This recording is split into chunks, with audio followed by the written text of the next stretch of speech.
Kicks 105.5 WKXH. Good morning, I'm JJ. It is Wednesday, October 26th. It's 7:46 and 60 degrees outside. I'll have your full weather forecast coming up in a little bit, but right now we're going to talk with Mike Barrett from the Barrett Insurance Agency. Good morning, Mike. Good morning. How are you? I am well, thank you. Good. Lovely spring day we have going on here. It is. Yeah. It is. And looks like we got a couple of nice days coming up. Yeah, it's throwing me off. I think it's throwing Mother Nature off, too. You think about it. So we have relatives in southeast Missouri, and we're warmer than they are right now, which is not a regular occurrence. No, it isn't. No. It's supposed to get up to 69 today. Yeah, my goodness. So it seems weird that this is the route we would go with the way the forecast is today. But for good policies this morning, I thought as we're approaching the winter heating season, let's talk about it. That's the elephant in the room, right? The expense of heating this year is going to be pretty astronomical for a lot of folks. Cost of oil is very high. Propane is high, too. Kerosene, for those who have the outside. Natural gas is really going to go up Yep. to the roof. Yep. So, every option of heating has gone up. So it's quite possible that folks who may have gone away from burning wood or may go back to, or people who have never burned wood might go to. As a supplemental heat, or even as a primary heat with the oil or the gas as a backup. I see that too. So what's really important to think about if you are doing that is a pretty seismic change in your property, in your home. So, and I bring that up saying, look, if you got an insurance policy today with no wood heat and you install wood heat next month, you're going to want to let your insurance company know. And why is that? Now, remember, they're the ones they're going to pay if a loss occurs. So there are surcharges on homeowner policies for having wood-fired stoves, pellet stoves with many companies. Some companies like them and actually don't count them with a surcharge, but most do. But proper setup is key. Proper setup is key. Now, let's talk about the surcharges.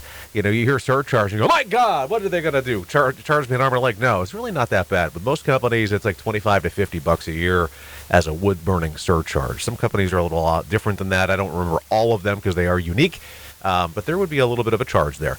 But the biggest thing that we want to make sure you're aware of is that you want to make sure it's a safe install. You want to make sure you're installing it to spec. You want to make sure it's a UL approved wood stove that's appropriate for the heating. You want to make sure that if you are setting it up, that it's not sharing a flue with another heating device of any kind, whether it be wood, oil, or especially gas. Don't let it be sharing. There are some companies, I should stop and say, there are a handful of companies even that I represent that don't even care if it's sharing a flue.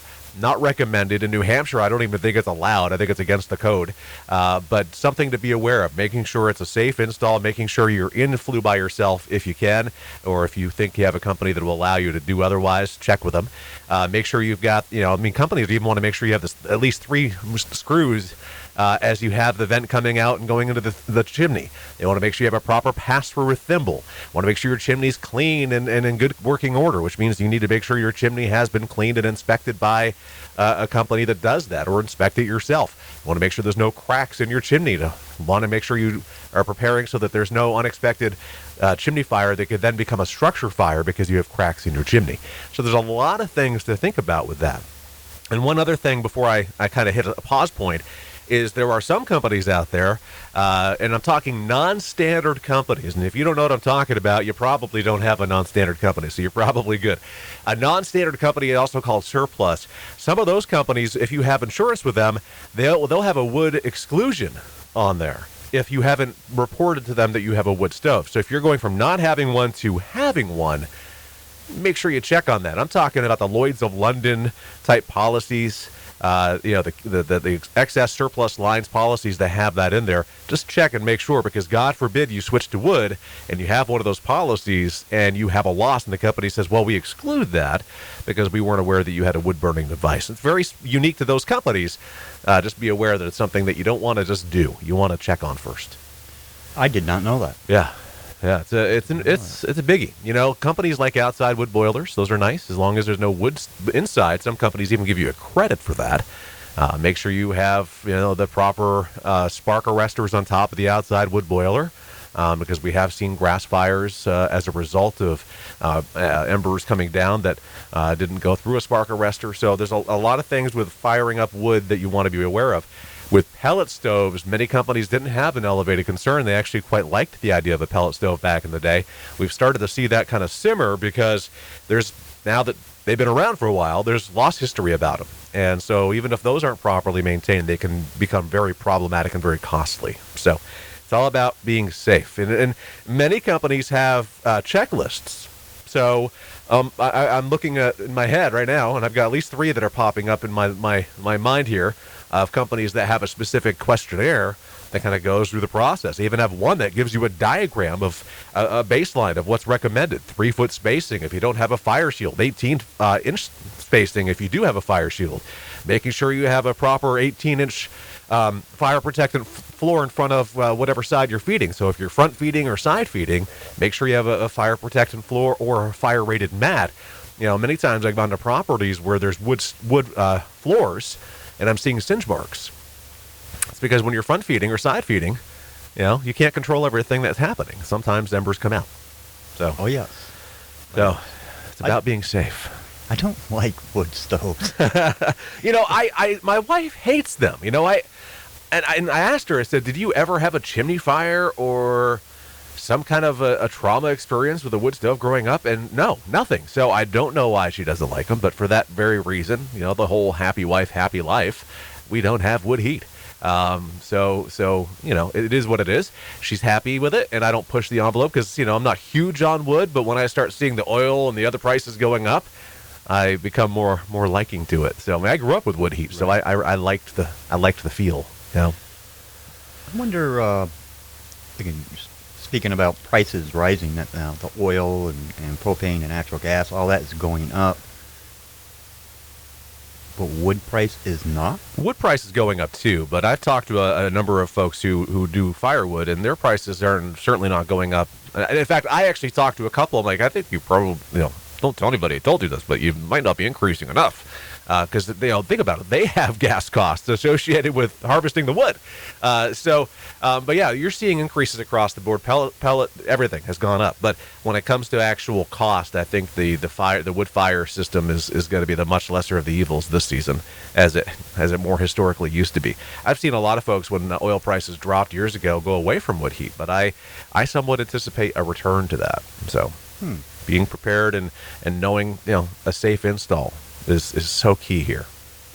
And the same would apply, maybe, I don't know, that's why I'm asking you, to say like hot water heaters. Mm-hmm. Generally they're what, electric? Yeah, there's electric, and I believe there's oil, and I know there's gas-fired hot water heaters. You know, those should all be in a separate flue. If they are, you know, a fossil fuel, they should be separately flued and not sharing a flue with any other device. Most of those do have direct, especially the newer ones. But what I'm seeing more and more of for the hot water heaters, and I actually want to get one myself, is the hybrid hot water heaters that extract the moisture out of the basement area and also are electric. So they are very cost efficient and very economical to have. And that's on my hit list of things I want. I don't know if I'm going to ask Santa for it because that doesn't, you know, it's like getting a vacuum. But I do want one. So, Absolutely. yeah. Right. Well, that was interesting. That was I did not know any of that stuff. Of course, I'm just a renter. Yeah. I don't own a home. Yep. At this point, I don't think I want to own a home. But you bring up another angle, all right? So renting and wood heat, how's that work out? Most companies don't support that. Most companies do not allow for people, if they're renting, whether it be long-term or even short-term. And I'm saying most, not all, because we still have plenty that don't have necessarily a strong opinion on this. But that's another thing, is if you have a tenant going, you know, hey, you have this extra chimney in this house that I'm renting, can I hook up the wood stove? Be careful before you say yes. So.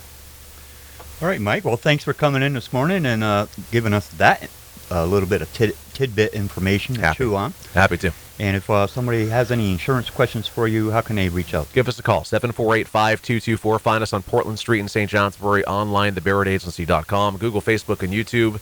Just look for Barrett Insurance Agency. And a real quick end-of-conversation plug. The Northeast Kingdom Cancer Action Network, ndkcan.org, is the website. We're also on Facebook. We have an 80s dance on November 5th at the Moose Lodge here in St. Johnsbury. It's a benefit for the cause. Check it out. Join us. Should be fun. Awesome. Please send me a email on that. Will do. I'll put it on the air for you. Will do. That sounds great. Absolutely. All right. Thanks, Mike. Thank you. We'll Have a talk to great again day. next Stay week. dry. That was Mike Barrett from the Barrett Insurance Agency right here on Portland Street in St. Johnsbury. We'll talk with Mike again next week.